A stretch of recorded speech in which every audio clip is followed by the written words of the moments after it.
Busch Gardens Tampa is a great park, but I feel it's been held back in recent years. The lineup of roller coasters is great, but it should be even better. Busch Gardens has always been my home park, therefore I'm able to give perspective on all the coasters that have ever been at the park. Everything will be placed in the appropriate tier to give a visual on how each ride stacks up to rides at other parks. Started out with the bad. Good news, nothing bad at the park, except the stuff that used to be at the park. Not good. One of the worst roller coasters I went on. Granted, I was a little kid at the time, and this thing was like a pinball table for my head. Python. Hated the restraints. Ride wasn't that inspired. It might have been better than I remember, to be honest. Again, I was a kid with a pinball head, and I just didn't really enjoy it that much. I liked how it looked, though. It looked very nice. The other bad roller coaster, and this one's kind of tough. Again, I was a kid, and Gwazi's kind of infamous around this area. It seems like everybody thought this thing was terrible, and I remember it being really rough there towards the end. Now, I didn't ride it the last couple of years. I just kind of didn't go to Busch Gardens for a time, but when I was a kid, maybe like 10 was the last time I remember this. I just remember this jackhammering me and just not going easy on anybody. So, isn't bad. Maybe it's mid. I don't know. I remember it being bad. So, correct me in the comments if you don't agree. Time for mid. You know what I think is mid? Sand Serpent is mid. It's a wild mouse. Most wild mice are pretty mid. This one's one of the worst ones I think I've been on. Nothing notable about it. It's really funny. It would slam you into your seat. I think my wife, the first time she went on it with me when we were dating, was not ready and just got launched into my lap. She had a blast. She's a big fan of wild mice, but even she wasn't the biggest fan of this. But not bad. It was fun enough. You could get a laugh on it. Worth doing. Really felt out of place at this park, though. Not gonna lie. Other mid, Eric Grover. It's a kiddie coaster. That's fine.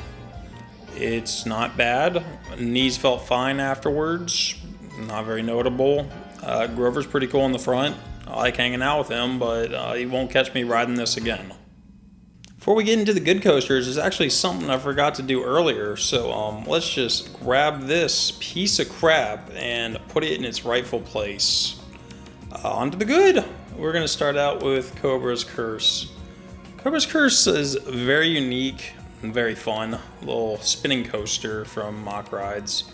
You go up, you see the giant Cobra statue. Very impressive, especially at a park like this. And I really like how dynamic and unique it is. You got a straight section, you got a backwards section, and then the fun spinning section. I do kind of wish there was a little more spinning in this, but honestly, it's a great attraction. It's really awesome that it's at this park. It's a big addition, fits a really good spot. Next good coaster, rest in peace, my beloved Scorpion.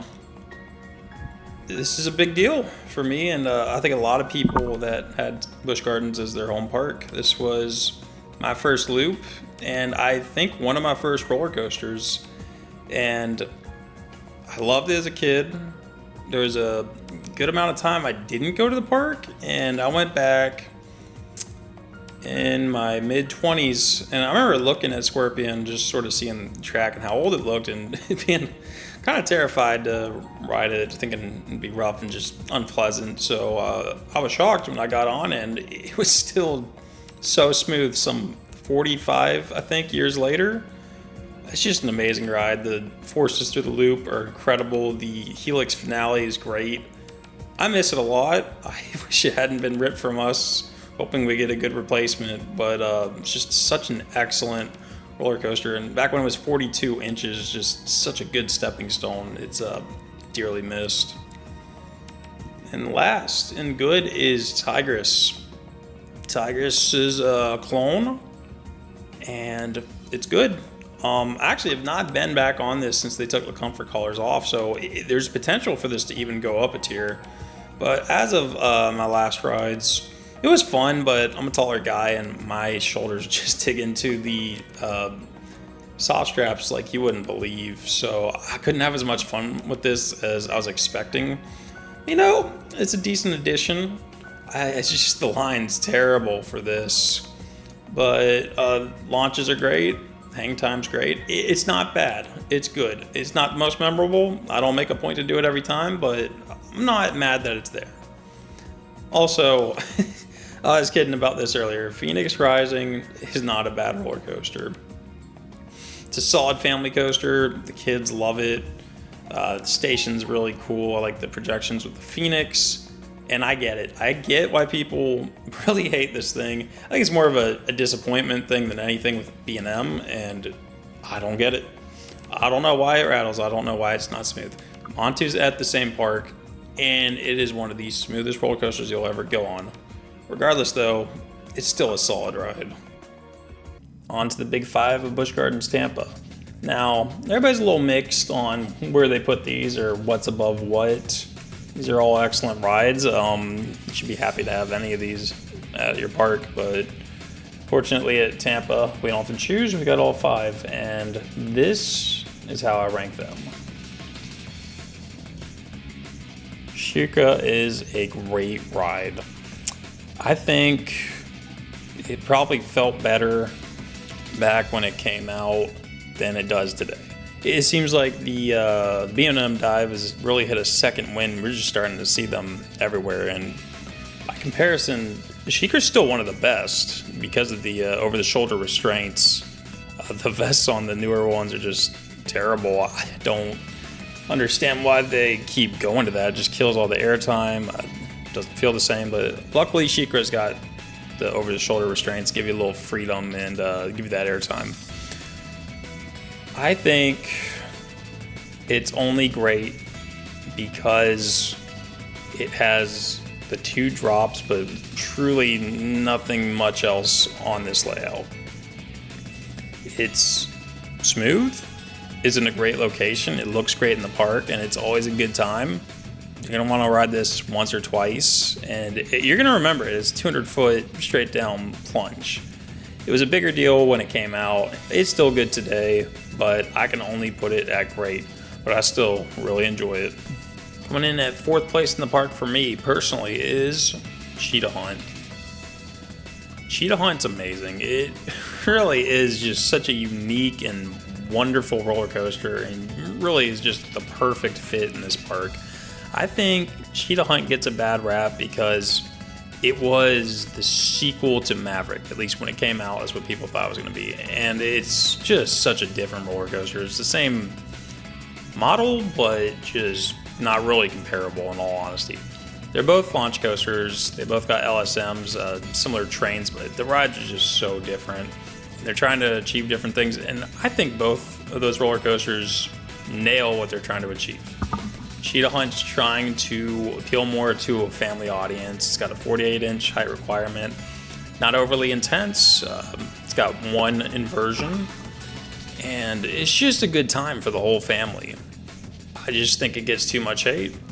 Is it the most intense thing ever? No. Does it have the craziest ejector airtime? Also no, but there's good airtime on this. The launches are a blast. The wind catcher tower, it's a really chill moment, but it's refreshing and it's just so unique to this ride. It's a real icon at the park and the perfect intermediate roller coaster before getting on some of the monster B&Ms. Speaking of which, number 3 in the park for me is the OG Kumba. What a ride. I adore Kumba. I remember getting so excited as a kid and just hearing this thing roaring in the back of the park and having no idea what that sound was. This thing's loud. You hear it from like a couple sections over and you're just wondering what on earth is that. So when you finally get there and you see the teal track and the big reveal, it's exciting and you get on and it is intense. It really wants to rip your face off in the best way possible though. Is it a little rough nowadays? Yeah, a little bit, a little rattly. It's got an uncertain future, and something needs to be done. There's no real way around it, as much as Busch sort of avoided the subject, but it's still fantastic. The layout's amazing. There's something about the sit-down trains that just seem to translate forces better. They all feel better than the floorless rides, in my opinion at least. And Kumba's just so good. The finale with the helix into the tunnel at the end. Fun fact, you can actually reach a blade of grass if you stick your hand out. Be a little careful doing that, but I do it, it's fun. And yeah, I can't imagine a future without it, but I'm a little concerned that we might be going into the 2 rides remaining, and I don't think this is going to surprise anybody what order these go in. But let's start out with Montu, going into the elite category. This is the second best invert I've ever been on, and the best in the United States. It's fantastic. It really is hard to explain how good this must have been when it came out in '96. I think the only roller coaster you could say was better at the time would be Kumba, if you had a preference for that, or Magnum. But in my opinion, this was probably it. Back in '96, this was the best, and 30 years later, people still love this. Is Gwazi better? Yeah, but it's 30 years newer. There's so much more technology and just so much progress that's happened at that time. But Montu is still a monster. And if you notice it in the back left seat, you're in for a good time. The Batwing will gray you out. Every roll, every snap, every loop is just such good crunchy intensity on this one, and the dives into the trenches is just so good. It makes me miss how everything was woven into the terrain in the park back in the day. You don't get it as much now, but man, the trenches really just add an X factor to this ride. Coming in number 1, to everybody's shock, it's Iron Gwazi. It's obvious. It's the reason people come to the park nowadays. It's one of the best. Everybody's talked about it for the last 5 years. Everybody waited for it for about 3 years after the whole COVID shutdown. But at least the wait was worth it. This thing is insane. The fact that we went from one of the worst roller coasters the park has had, a perpetual mess that couldn't stay smooth and was maybe lower good at its best, to this ultra elite 206-foot RMC monstrosity is just unbelievable. The airtime you experience on this is amazing. It's powerful. The ride is intense. I've been on a lot of RMCs, and the intensity, it's pretty unique to this, and it's just relentless. It really does feel like it could have gone another 1,000 feet at the end, because it is just hauling when you slam into the brakes.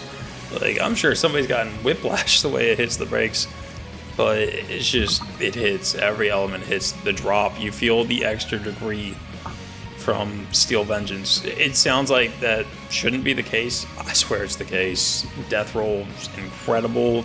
Wave turn over the station, incredible. Every airtime hill hits. It's just such a good, consistent ride, and it never slows down. Here's the current lineup of roller coasters at Busch Gardens Tampa after the removal of Scorpion. It's still a solid lineup. The quantity is a tad low for the size of the park.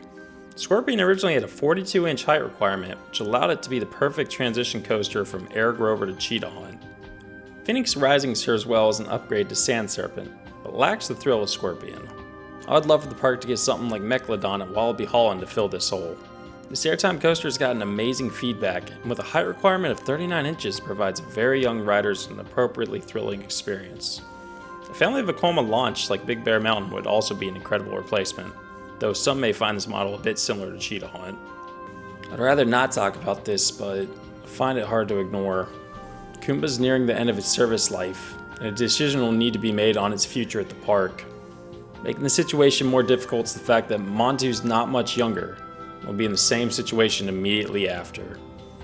In the perfect world, both would be rebuilt, and the clock would be reset for another 30 years. Given the scale of these rides, I don't think that's very realistic. I think there's a very real possibility that Kumba will be getting the axe, and Montu will be retracked. The closure of Kumba would give way to the perfect addition to this park. My bold prediction for this video is that a Giga coaster overlooking the savannah will replace Kumba and provide the park with a new icon. Something huge need to be added to make up for the loss of one of the most iconic roller coasters of all time.